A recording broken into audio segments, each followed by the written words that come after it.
I still remember the exact moment my heart clenched with suspicion instead of longing when he turned to me and said, "You understand I have to go, right?"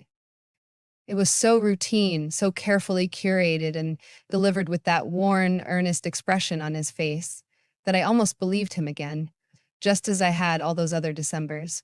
The words flew out of his mouth, zilded with practiced calm, as if this was a small concession on my part, one I should happily offer because he was doing it all for us, for the family, for our future.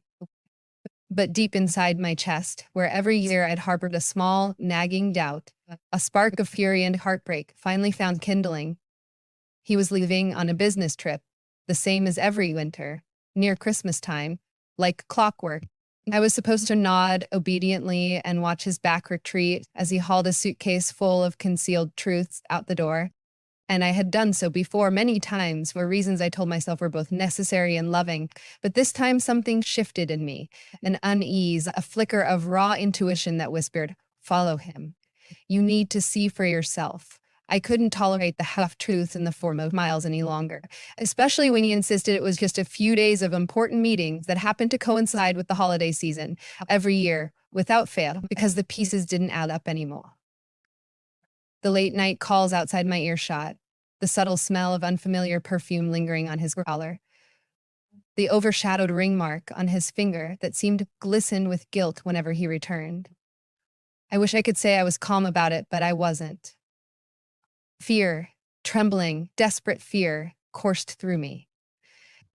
The dread of losing the final illusions of my marriage warred with a yearning to know the truth, no matter how painful. I felt older, wiser, a little exhausted. I was no longer the doting, trusting wife who believed every explanation about extended conferences and casual dinner invites with executives. My children, all grown now, had their own suspicious glances. They asked me over the years, "Mom, doesn't it seem weird that Dad's always gone at Christmas?" And I had made countless excuses for him and for myself. He's building our future, I'd say. He doesn't want to, but work demands it. I realize now I was repeating his words and ignoring my instincts, or burying them under a mountain of unconditional trust. That morning, I stood by the kitchen window. He was fussing with his watch, glancing anxiously at the door, stepping from foot to foot like a man who needed to outrun any chance of confrontation. His eyes flickered in my direction. He must have seen something in my gaze, something no longer docile. Still, he kissed my forehead with that light, affectionate peck and whispered that he'd call me when he landed. I nodded and lowered my eyes, letting him think I was yielding again. I watched him leave, heard the front door click shut. The car engines rumbled in the driveway, the sound receding into the distance. I should have felt tears, but my eyes were dry. Instead, anger and determination swelled in my throat, thick as a secret. I had already prepared my own smaller luggage bag, hidden in the back of the closet. I had tracked down the flight number from the itinerary I found in his desk drawer, an itinerary he never bothered to share with me in detail, because he must have assumed I'd never question him. And I had used part of my savings to purchase a ticket on the same plane, sitting in a separate section so he wouldn't see me. Of course, there was every chance I'd fail in my mission, that he'd discover me and it would all blow up in a wretched confrontation. But the ache in my chest demanded I find out the truth. If he was lying, if he had some sordid double life, if he was betraying me in ways that cut deeper than I'd even realize, then I needed to know. It was time to lay that truth bare, come what may. I locked up the house quickly and slid into the taxi I'd prearranged. The fear that gripped me felt almost suffocating, but I clung to a sense of resolution I hadn't felt in years. Even as we drove to the airport, my mind kept darting through all the possible explanations. Maybe he was having an affair. Maybe it was something more complicated. My mind conjured up images of him with someone younger, more vivacious, a secret mistress with her own set of demands. But it was December, so the gnawing possibility that this trip was connected to a parallel holiday life, another family, children, a Christmas tree decorated in secret, struck me like a punch to the gut. And yet, a part of me couldn't entirely conceive of such a monstrous betrayal. For the man I'd shared decades with, raised children with, truly to be leading such a double existence. It seemed unreal, but then again, I'd become so numb to his little deceptions. so worn down by his casual deception, so worn down by his casual disregard. The trip to the airport was silent, except for the hum of traffic. I kept expecting a call from him, some trivial question that would indicate he suspected something was amiss. But no, he didn't call. He was probably comfortably sipping his coffee at the gate, or maybe checking into a lounge or texting someone else. That realization stung. I felt a sudden wave of resentment. For years, I'd sacrificed my own small joys, my own career ambitions, so he could ascend his corporate ladder, so he could indulge his version of success. I'd neglected my own self-worth because I believed in our marriage and the vow that we were partners through thick and thin. But more and more, it felt like I was the one bearing the weight while he took advantage. Did he think me too old, too predictable, too docile to ever challenge him? The security line at the airport was agonizingly slow, but I forced myself to remain patient. Each time I inched forward, I felt a twisting in my gut that maybe he'd be just around the corner, or maybe we'd lock eyes inadvertently and the jig would be up. But I made it through unscathed, hauling my small suitcase to the gate that matched his flight number. He was nowhere in sight. Probably seated already, or maybe waiting in the lounge. I tried not to fidget, tried to look like any other traveler heading somewhere for the holidays, though the lines around my eyes must have been etched with tension. When they finally called for boarding, I positioned myself in a different zone than the one on his boarding pass, so I wouldn't risk bumping into him in the jet bridge. And then I found my seat near the back of the plane, glancing nervously up the aisle, scanning row after row of oblivious strangers. I couldn't see him. The plane was nearly full, and the overhead bins were crammed. If he was there, he must have boarded early. My ears were ringing with adrenaline. As the plane took off, I found myself gripping the armrest, and not because I was afraid of flying, but because the gravity of what I was doing pressed on me. I was chasing my husband to uncover the secret he'd guarded for years. It felt both thrilling and horrifying. It felt like the end of something and the beginning of something else, something unknown. During the flight, I kept my eyes averted from the flight attendants, not wanting to draw attention. Not wanting to draw attention. I replayed memories over and over in my head. The first time he told me about these winter conferences, about a decade ago, around the time our youngest child left for college. I remembered how I'd once tried to surprise him on a December evening at his hotel, calling the front desk only to be told that no one by his name was registered there. He explained it away as a last-minute venue change, that he'd forwarded me an email I must have overlooked. But some small seed of doubt had been planted then. Now, with all those seeds grown into a forest of suspicion, I wondered how I'd lived so blindly. The flight felt endless, and by the time we landed, I was exhausted. Exiting the plane, I tried to position myself behind a tall man carrying a bulky backpack, so I could slip through the jet bridge unnoticed. My eyes darted around baggage claim, searching for any glimpse of my husband, and then I saw him. Standing by the carousel, looking impatient. He was wearing that heavy coat I'd bought him 2 Christmases ago. The one I thought he wore only for me. A pang struck my chest when I noticed how carefully pressed his pants were, how polished his shoes. He looked like a man heading to a meeting, or maybe stepping out to a festive gathering. I kept my distance, grateful for the swirl of crowds. He retrieved his suitcase in a practiced motion, then rolled it toward the exit. With a pounding heart, I followed him. He got into a rental car, luxury brand, naturally, and I hurried to the rental counters, fumbling with my credit card, renting a cheaper, compact model that still would allow me to trail him. My hands were shaking as I signed the paperwork, scanning the parking lot for his taillights. By the time I pulled out, my mind was racing. This was insane. I was now a self-made detective tailing my own husband across an unfamiliar city. My phone's GPS was set on stealth mode, volume off, so I could track him as I'd planted a small tracking app on his phone months ago when my suspicions were fluid to life. I loathed that I'd stooped to such measures, but here we were. The city lights flashed by. It was late. He drove with a sense of familiarity, like he knew exactly where he was going. I maintained a safe distance, praying there would be no sudden stops that would reveal me in his rearview mirror. The roads got quieter, the buildings more spaced out, and eventually he turned into a suburban neighborhood dotted with holiday decorations. Colorful lights glowed from windows, inflatable Santas bobbed in the cold wind. My chest felt like a vice had clamped around it. Why here? Why a residential area if this was supposed to be a business conference? My pulse throbbed in my temples as I slowly cruised past the house he parked at, careful not to linger.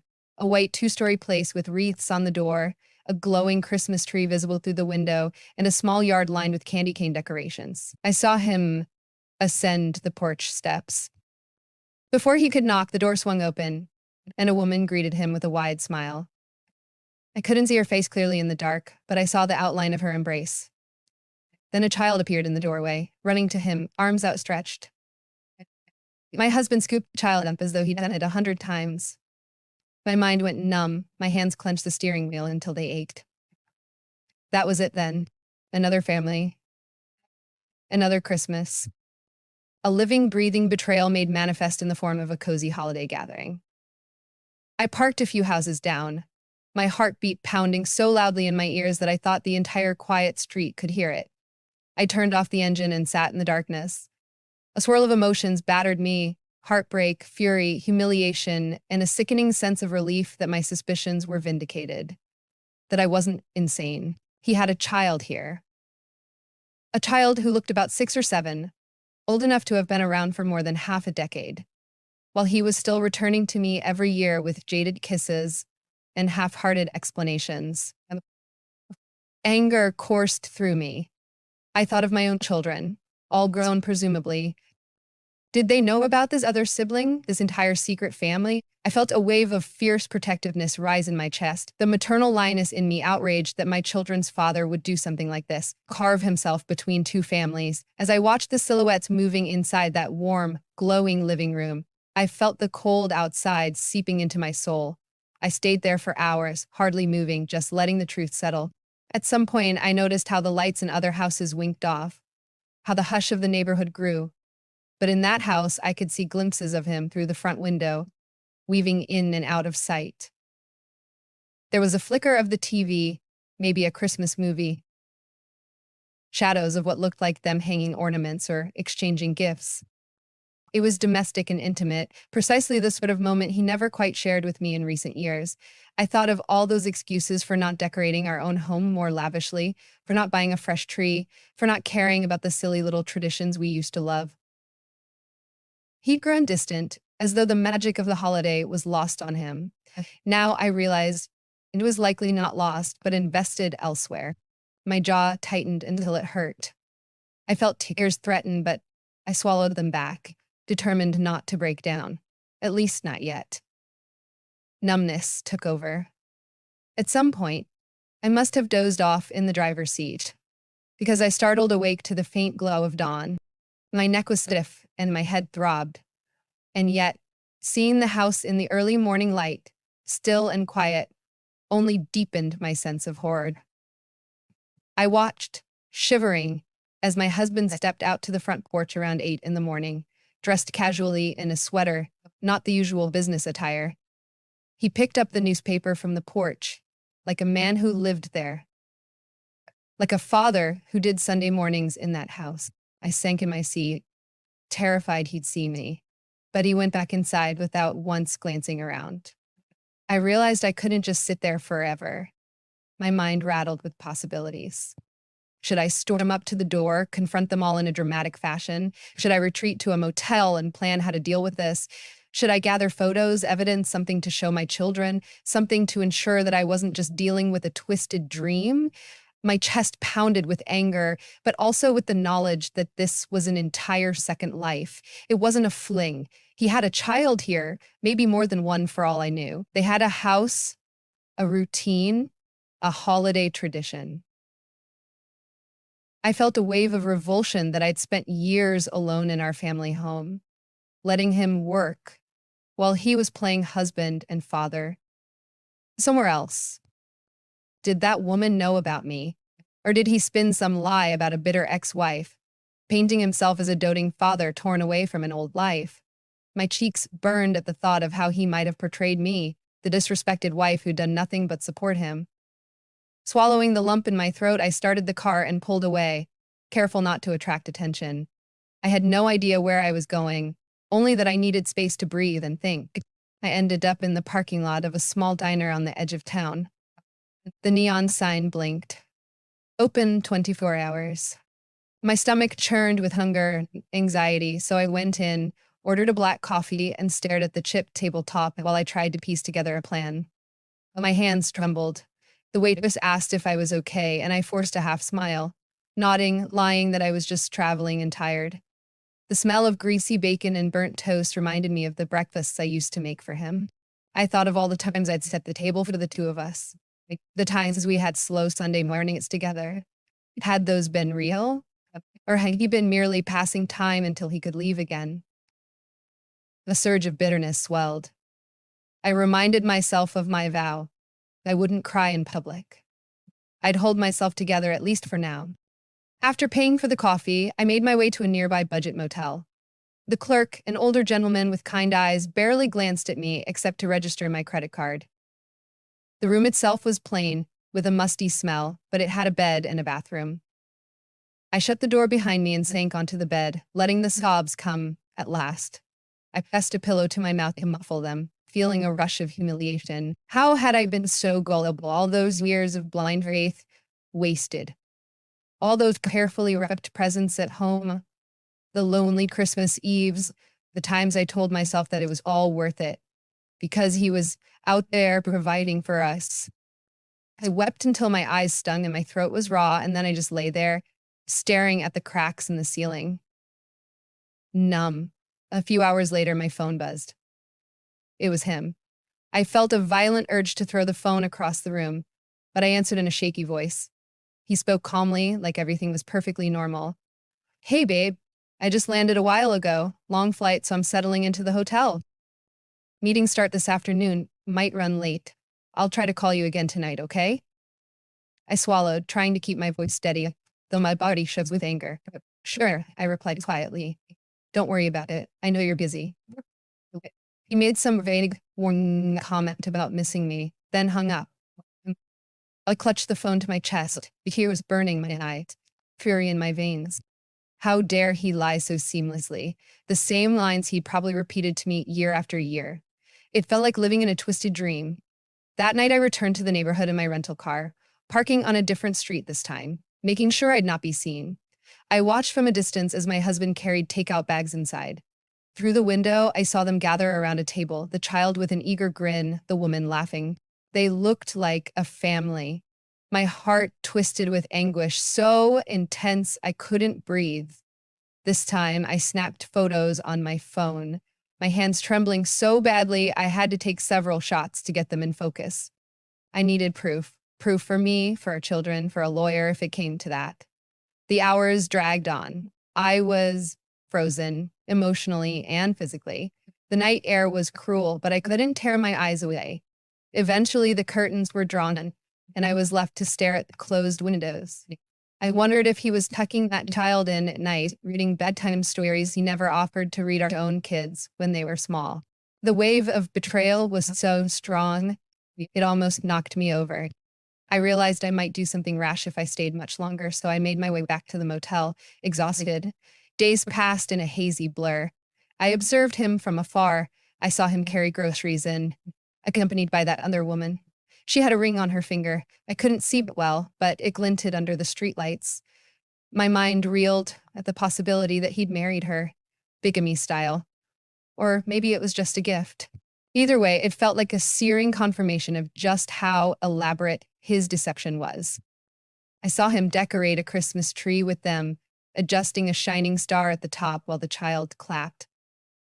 I felt physically ill. Sometimes I left for a few hours, checking into the diner to sip another coffee and gather my wits. I wrestled with how to confront him. If I confronted him unannounced, would he rage at me, turn it around, call me a stalker? Or would he crumble and beg for forgiveness? Part of me wanted a direct confrontation, a messy explosion that would force everyone to see the truth.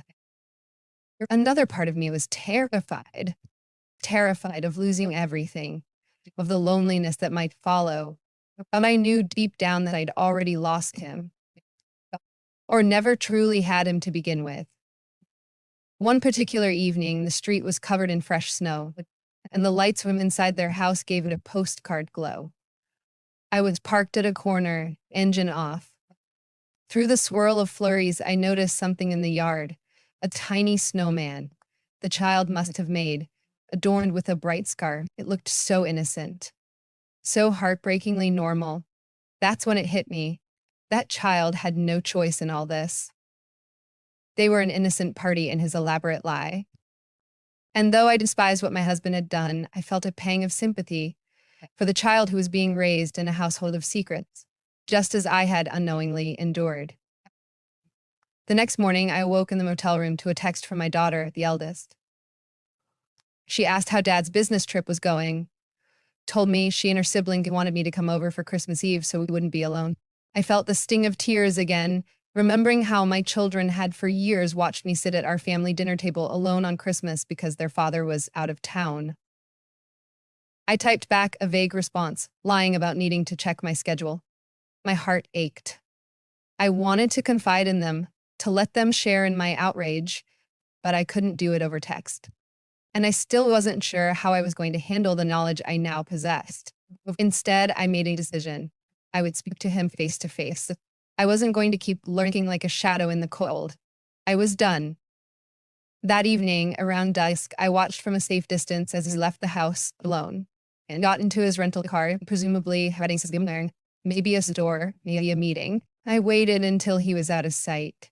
Then I steeled myself, got out of my car, and walked down the street toward that house. My legs felt like jelly, but my resolve was firm. I approached the front door, my breath fogged in the icy air. My heart was pounding so hard I thought it might burst. I knocked, lightly at first. Then a second time, more firmly. After what felt like a year, the door opened. The woman stood there in jeans and a festive sweater, her eyes wide with surprise at seeing a stranger. She was about my age, maybe a bit younger. She had gentle features, and something in her expression told me she had no idea who I was. Her hair was swept up in a ponytail. Christmas music played softly in the background. I almost lost my nerve, but I forced myself to speak. I stammered. "I'm sorry to bother you, but I need to speak with your husband." The words tasted bitter in my mouth. She hesitated. "My husband is out right now. Can I help you?" Her voice was polite but guarded. I wondered if she'd recognized me, maybe from a photo my husband had hidden away, or from that anxious sense that some truths were about to unravel. But there was only confusion on her face. My hands shook. "Your husband. I need to talk to him about something important." She frowned. "I'm not sure what you're talking about. This is my fiancé's house. He's gone to pick up groceries. Maybe you have the wrong address?" Fiancé. So maybe they weren't legally married, or maybe that was just the label they used. My mind spun. I swallowed, aware of the child just inside, glancing at us from the living room. The woman glanced nervously over her shoulder at the child, and I realized how vulnerable this moment was for her. "Please," I said quietly, forcing calm. "I'm not here to hurt you, but the man you call your fiancé, he's my husband." Her expression flickered with disbelief, then shock. For a moment, I thought she might slam the door in my face. She pressed her lips together, her eyes flicking across my face, searching for signs of a joke or malice. Then, fear and confusion knitted her brow. "That's impossible," she said. "He's divorced." The rawness in her voice told me she believed that wholeheartedly. Something about the sadness and sincerity in her eyes broke me. I felt tears threatening again, but I cleared my throat. "He's not divorced. We've been married for over 30 years. We have 3 adult children. He leaves every year around this time, telling me it's a business trip. I followed him here because I knew something was off." I extended my phone, flipping to the wedding photo I'd scanned ages ago. A picture of us on our wedding day. My husband's younger face beamed beside me in that shot. She stared, her mouth open, breath shaky. "This can't be real," she whispered, pressing her fingertips to her lips. "He told me he was traveling for work. He said his ex-wife was angry and bitter that she wouldn't let him see his children during the holidays." Her voice trembled with indignation. He, she broke off, blinking back tears. "He's been living with me here for years. My stomach lurched, my voice came out rasping. He's been with me since forever. He disappears for about 2 weeks every Christmas, and I guess the rest of the year is split. That's how he's been doing it. Her eyes glistened. Wait, you said you have 3 children? He told me he had only one child from a previous relationship, but that you refused to grant him custody or something. I don't remember the details, but he made it sound like you were the villain. My chest tightened. It stung, hearing how he'd vilified me. I mustered a small, sad smile. He's been lying to both of us. I'm sorry to drop this bomb on your doorstep. I know it's close to Christmas, and I trailed off because my eyes fell on the child now standing behind her, wide-eyed, clutching a teddy bear. A wave of grief for that child crashed over me. Whatever illusions they had about this family unit were about to be shattered. The woman wiped her tears, turning to the child. Go upstairs, sweetie. Mommy will be up in a minute. The child obeyed, looking worried. When they disappeared, she came out onto the porch, shutting the door behind her for privacy. The cold air stung our faces. We stared at each other under the porch light. 2 women bound by the betrayal of one man. A swirl of flurries drifted between us. Finally, she sighed. I'm Catherine, she said, voice unsteady. I can't believe this is happening. I introduced myself with a whisper. I'm sorry I had to do this. We stood there in trembling silence. Then she asked, Where is he now? I explained that I'd seen him drive off earlier, likely for a grocery run. She cursed under her breath, then stared at me with a mix of anger and sympathy. He told me you were emotionally unstable, she said, her voice shaking. That if you ever tried to contact me, I should call the police. He painted you as this raging ex-wife who refused to let him move on. A bitter laugh escaped me. That's what he does. He manipulates, creates these narratives that make him a victim. I'm sorry he did that to you too. Catherine's face tightened. He said he divorced you 10 years ago, that you wouldn't let go, and every year you tried to sabotage his new life. I believed him because he'd show me random angry text messages, which I guess he fabricated or something. He made me feel sorry for him. I closed my eyes, feeling a surge of pity for both of us. I suspect he's told you things about me to keep us apart. He's told me that you were an affair that ended, that you were no longer around. Obviously, that was a lie. She pressed her fingers to her temple. He's done so much for me and my child. I was a single mother when I met him. He was so supportive, said he understood because he had a child he couldn't see. He promised me a better life. And now, he's been stealing time from you, from me, from both families, to live this double existence. My God, what do we do now?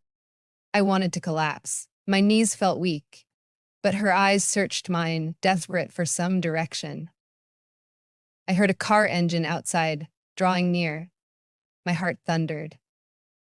She peered over the porch railing, face pale. He's back, she whispered.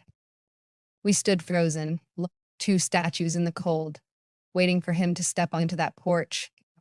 The porch light illuminated us like a stage. The car door slammed, footsteps crunched on snow. Then he appeared at the foot of the steps, carrying grocery bags, wearing that same carefully maintained face, until he looked up and saw us side by side. The color drained from his face in an instant. His eyes darted from me to Catherine, then back like a trapped animal. He tried to speak, but no words came out. Catherine's voice cracked the silence. So, this is your wife, is that right? She gestured at me. Because she just knocked on my door asking for her husband. His mouth opened, shut again, and I saw a flash of anger in his eyes, quickly replaced by a trembling attempt at control. He tried to muster a casual tone, as if he were merely dealing with a misunderstanding. Baby, please, let me explain. But Catherine cut him off. Don't call me baby. You've lied to me for years. You've lied to her for years. My God, we have a child in there who thinks you're the best man on earth. What on earth is wrong with you? I stood there silently, heart pounding in my ears, words locked in my throat. When he turned to me, there was a twisted mix of hatred and desperation in his eyes. Why are you here? He hissed. You couldn't just leave it alone, could you? That stung more than I cared to admit. He was blaming me for unearthing his lie.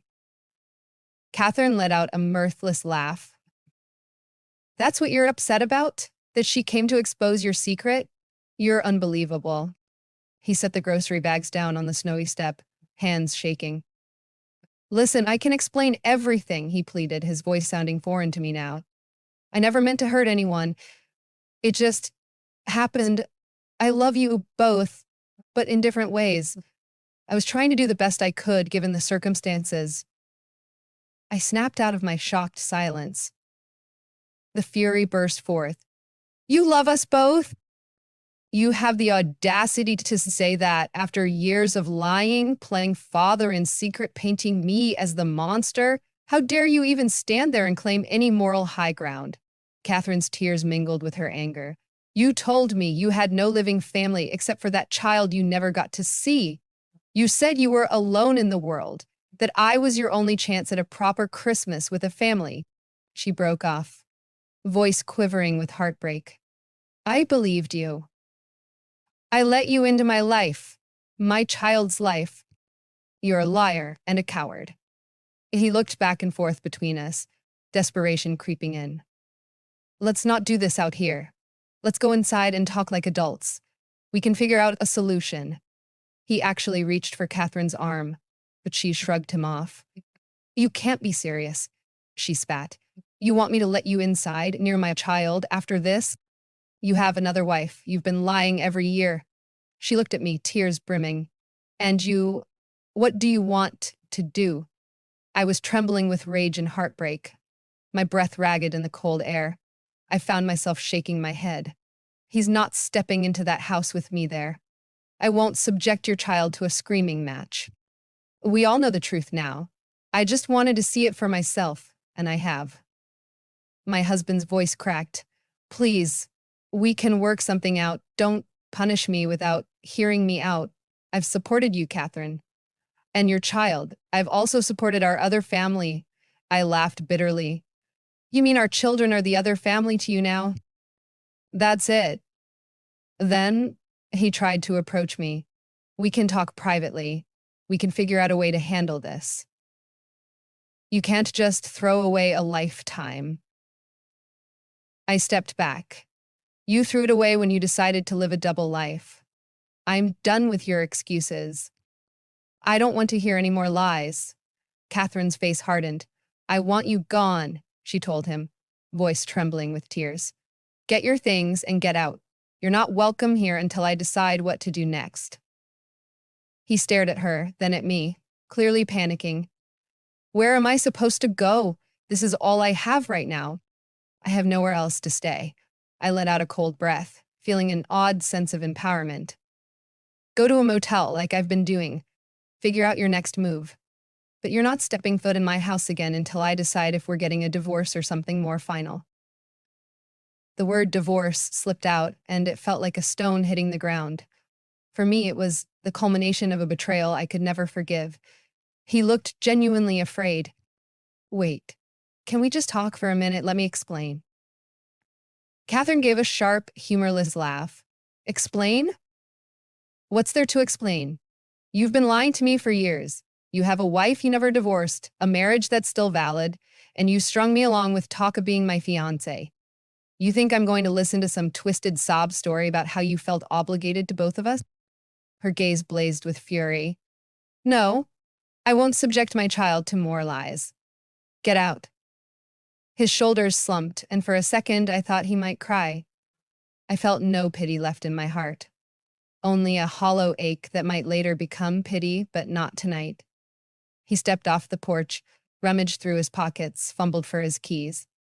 Then he turned to me. So you're just going to throw me away? After all these years? I held his gaze, my voice trembling with suppressed rage. You threw me away when you walked into this house the first time, telling me you were on business.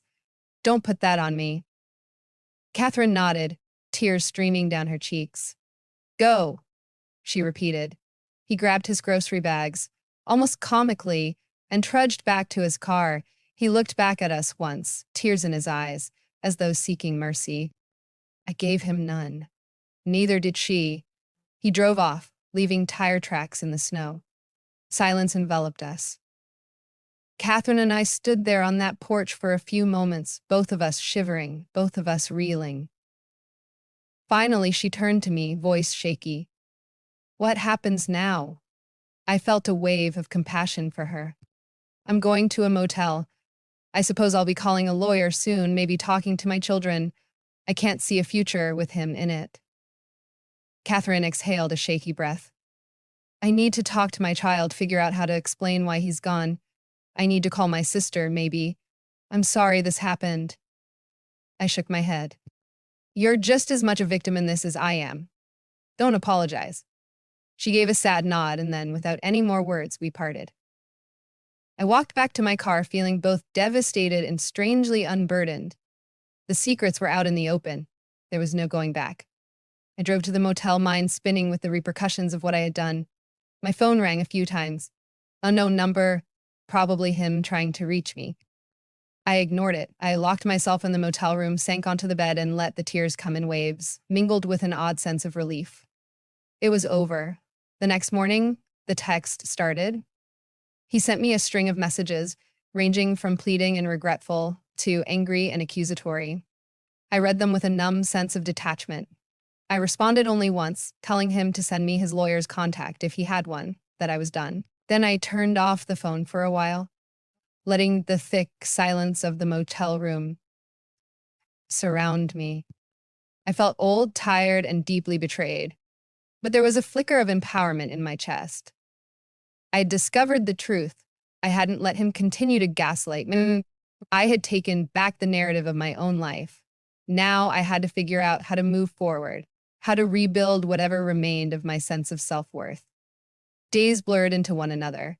Christmas approached, and I couldn't stand the thought of returning to our family home yet, filled with stale memories. I made calls to my adult children, carefully explaining that their father and I had separated, though I didn't give all the details over the phone.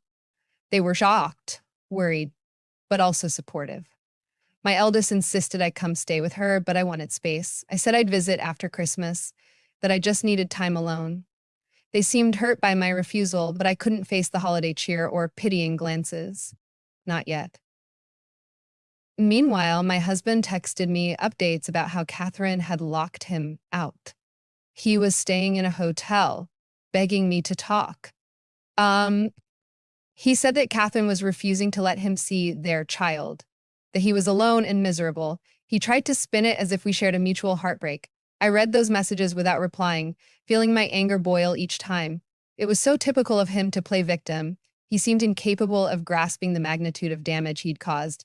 I called a lawyer who listened sympathetically, explaining the steps for filing for divorce. The word still made me queasy, but as the lawyer detailed the paperwork, the property division, and the potential litigation, I felt a measure of grim determination.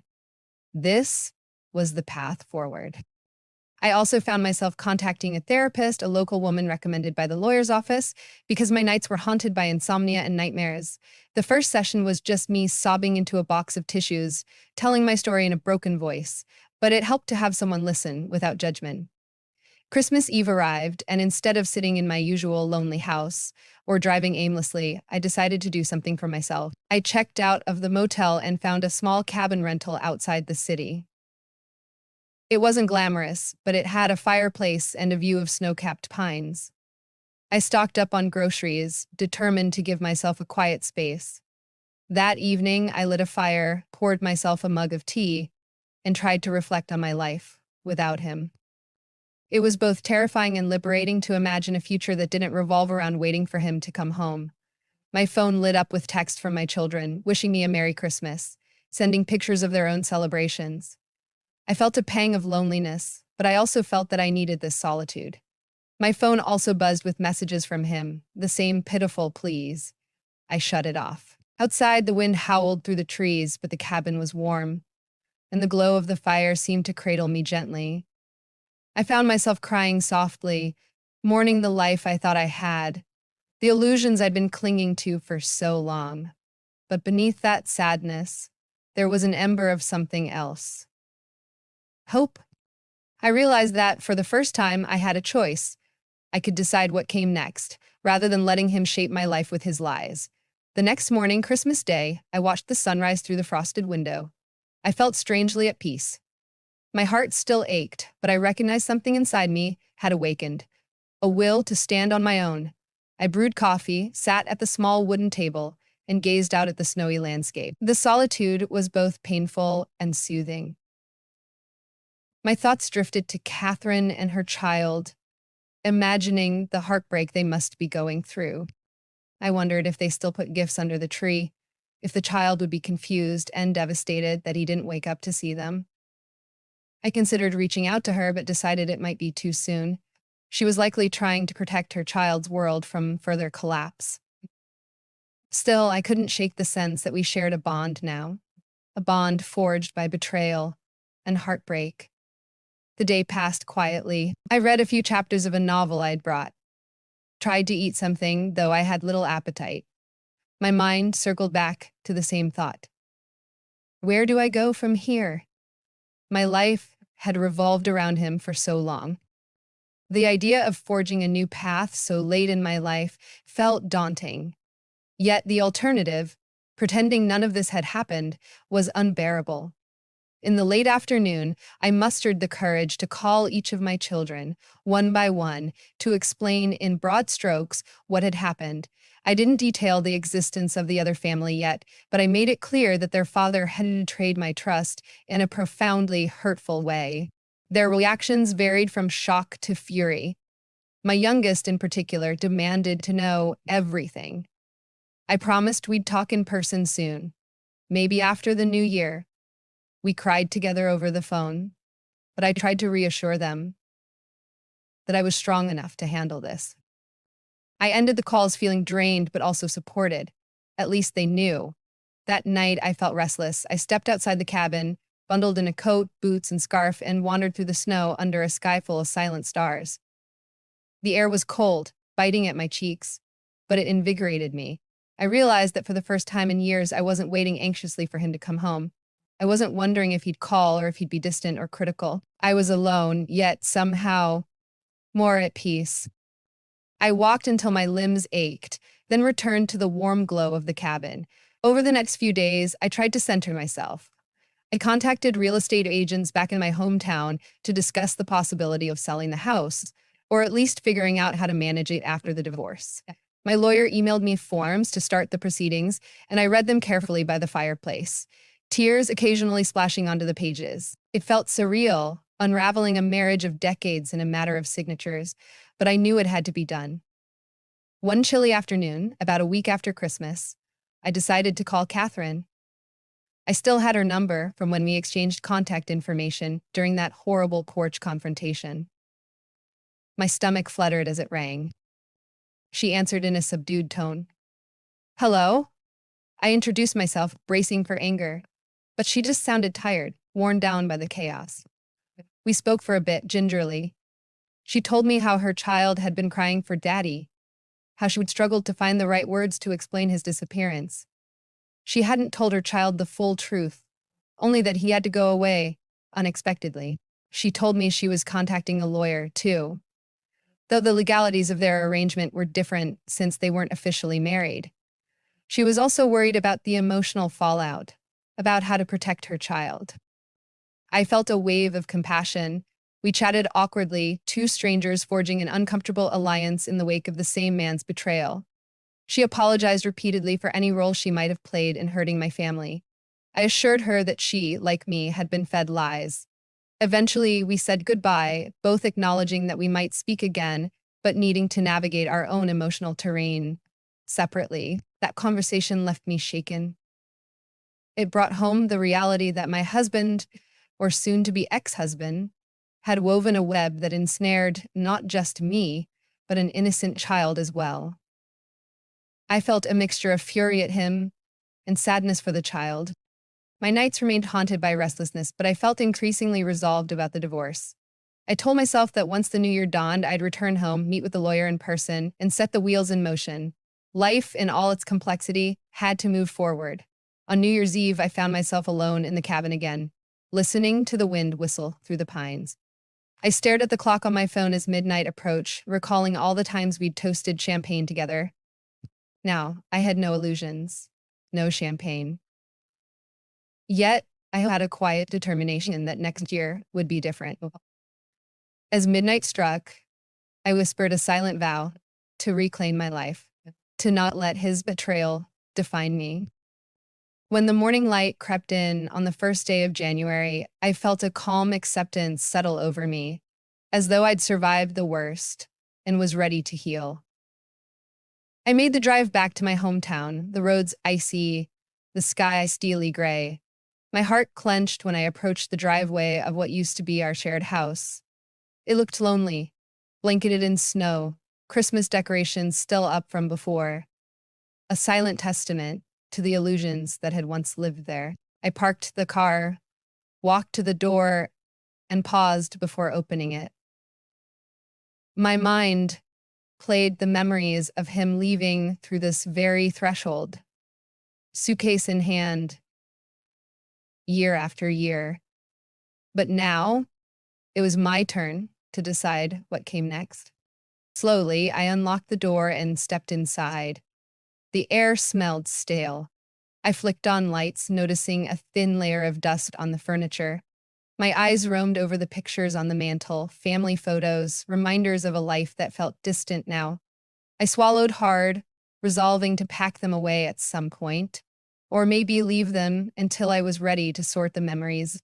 In the kitchen, I found a note from my youngest child, taped to the refrigerator, saying she dropped by and was worried. I felt a tender ache in my chest. She and her siblings were anxious about me. I made a mental note to invite them over soon. For now, though, I needed to settle in. My phone beeped with a new message. It was from him. I stared at the screen, uncertain if I should even read it. Anger flared briefly, but I reminded myself that I had to deal with him, at least for the sake of our children and the impending divorce. I opened the message. He wrote a long apology, sprinkled with declarations of love, pleas for forgiveness. He wrote that Catherine wouldn't let him in, that she'd refused contact, and he was alone, living in a tiny extended stay hotel, humiliated and heartbroken. He asked me to meet him at our house to talk just one more time, to see if there was any way to fix things. I stood in my silent kitchen, reading his words. My heart pounded. I wanted to scream at him through the phone, to unleash every ounce of fury, but I closed my eyes, took a breath, and typed a short response. We have nothing left to talk about. I'm filing for divorce. Contact my lawyer from now on. Then I blocked his number. My hand trembled on the phone. It was done. The finality of that decision washed over me. I found myself leaning against the counter, crying softly, yet feeling a spark of empowerment. The days that followed were a whirlwind of paperwork, lawyer meetings, and tearful conversations with my children. They were stunned by the details I eventually revealed. My middle child in particular raged about how their father could have hidden such a huge secret, especially around Christmas when family was supposed to unite. My eldest offered me a place to stay with her, but I gently declined, telling her I needed to stand on my own feet. I met with a lawyer who was appalled by my husband's deception. She explained that while infidelity could be a factor, we'd still likely go through a straightforward process since the children were all adults. The big question was division of assets. I felt a deep sense of dread. The house, the accounts, everything we'd built, he'd been funneling resources into maintaining his other household, and I needed to ensure that I wasn't left in a precarious position. As the negotiations began, through back and forth communications between lawyers, I was confronted with more of his manipulative tactics. He tried to spin the story as though Catherine was the other woman, and that their relationship had ended. He insisted I was overreacting, that we could salvage our marriage if I would just see reason. My lawyer warned me not to fall for emotional manipulation. I stayed firm, refusing his calls, letting everything filter through official channels. At one point, he tried to show up at the house. I heard the knock at the door and peeked out the window, seeing him standing there, looking disheveled and anxious. My heart hammered, but I didn't open it. I stood in the hallway listening as he knocked again and called my name. He said he just wanted to talk. My hand clenched around the doorknob, but I let him stand out there until he finally walked away. I slid down to the floor, my back against the door, tears pouring down my cheeks. I felt immense sorrow, but also a grim sense of accomplishment in denying him entry. He no longer belonged here. Time crept forward. Weeks turned into months. I immersed myself in therapy, in reconnecting with my children, in tentative plans for the future. I visited new places in town, found a small part-time job at a local bookstore to keep myself busy. Slowly, I began to unearth pieces of myself that had been dormant for years. The divorce proceedings moved along. It was painful seeing him in the mediation room, accompanied by his lawyer. He looked older, more frail, as if the stress was wearing him down. He tried to catch my eye, tried to speak to me, but I focused on my lawyer's instructions, on the financial details. Catherine also filed a suit of her own, related to financial support for her child. I didn't delve into those details, but I knew from brief updates that she was preparing to move. She wanted a fresh start away from that house, away from the memories. Sometimes I thought about how heartbreak had converged our stories, but also how we were now forging separate paths to healing. One of the hardest moments came when we finally signed the divorce papers. My husband, my ex-husband, stared at me with watery eyes, whispering that he was sorry, that he never meant to lose me. I stared at the lines on his face, the features I had once loved, and I felt a swirl of anger and sorrow, but also clarity. He had made choices that destroyed our marriage. I reminded myself that I was free now. I no longer had to fear what he was doing each holiday season. No longer had to cry alone by the Christmas tree. Walking out of that courthouse, I felt a strange emptiness, but also the flutter of possibility. My children rallied around me. We had a small gathering to mark the new chapter in my life, a sort of belated celebration of my independence. It was tender and bittersweet. I could see they were hurting too, grappling with the betrayal of their father. They might eventually rebuild some form of relationship with him, but that was their choice. I didn't discourage or encourage them, simply told them to follow their hearts. Spring arrived, melting the snow, and with it came a cautious sense of renewal for me. I sold the house. Every corridor, every nook was riddled with memories of him, and I found a smaller place near my eldest daughter. I spent my days decorating it, painting the walls in colors that uplifted me, planting flowers in the tiny garden outside. I felt a profound shift in my soul. I realized how much time I'd wasted believing in a lie, how I'd quietly allowed myself to be sidelined in my own life. I resolved never to do that again. One afternoon, while unpacking boxes in my new home, I came across old family photos. My heart clenched as I recognized the smiling faces of me, him, and the children when they were little. I took a deep breath, deciding to keep some of those photos as a record for my children. But I put away the ones that brought too much pain. My daughter came over to help, and we talked openly about everything that had happened. I learned that all three of my kids felt a mixture of betrayal and pity towards their father. They wanted me to know they supported me unconditionally, and if I ever changed my mind about wanting them around, they'd drop everything to be there. That night, after my daughter went home, I sat in the living room of my new place, sipping tea and reflecting on how far I'd come since that snowy day I'd followed him. The memory of standing in that suburban street, watching him greet that child, flickered in my mind. It felt like someone else's life, and yet the pain still resonated. I wrote in a journal, a habit I'd picked up in therapy, recounting how that moment had changed the entire trajectory of my life. It was heartbreaking, but it also liberated me from a life of secrets.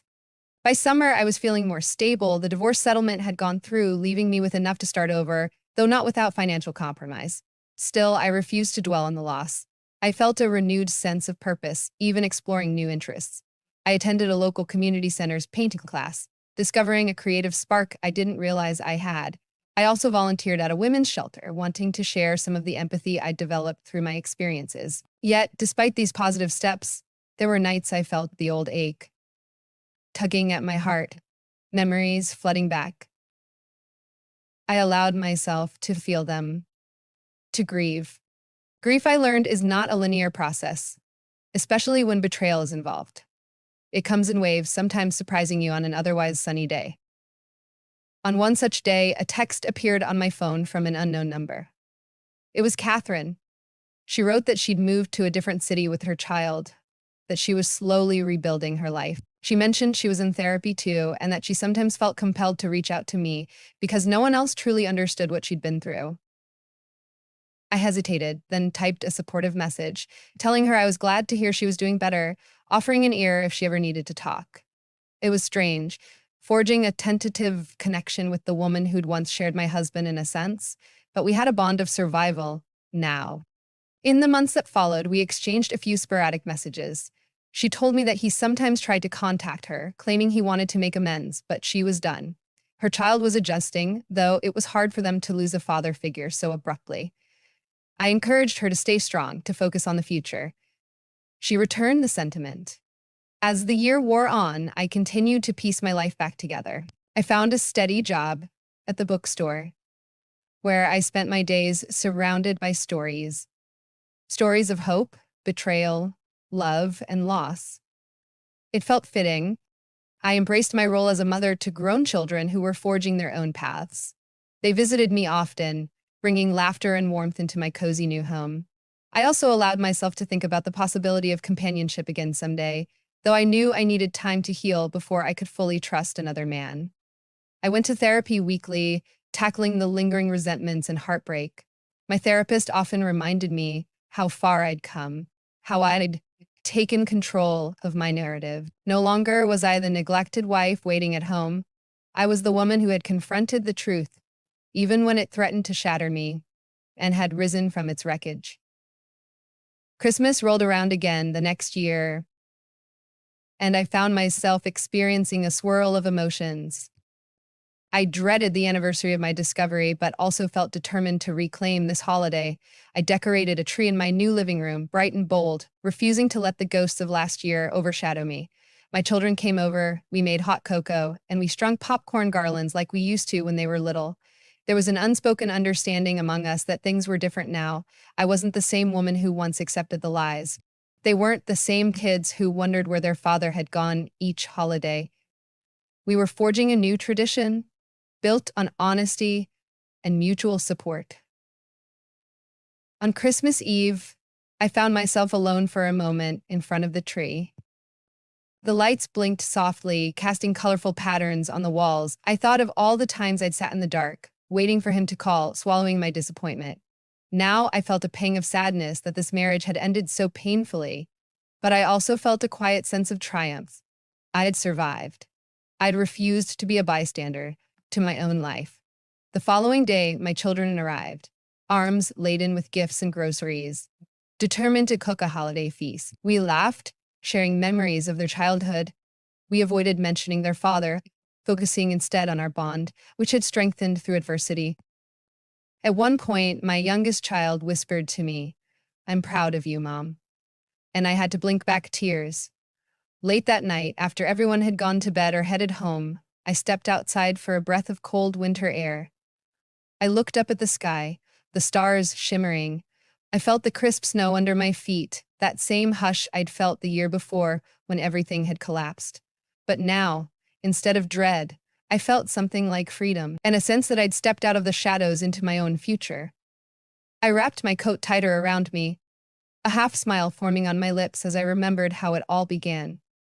My husband leaving each year for business. I had once believed he was sacrificing for us, but in reality, he was living a lie. Yet that lie had led me to the truth, had shattered the illusions that kept me complacent. And from that truth, I had built a new beginning.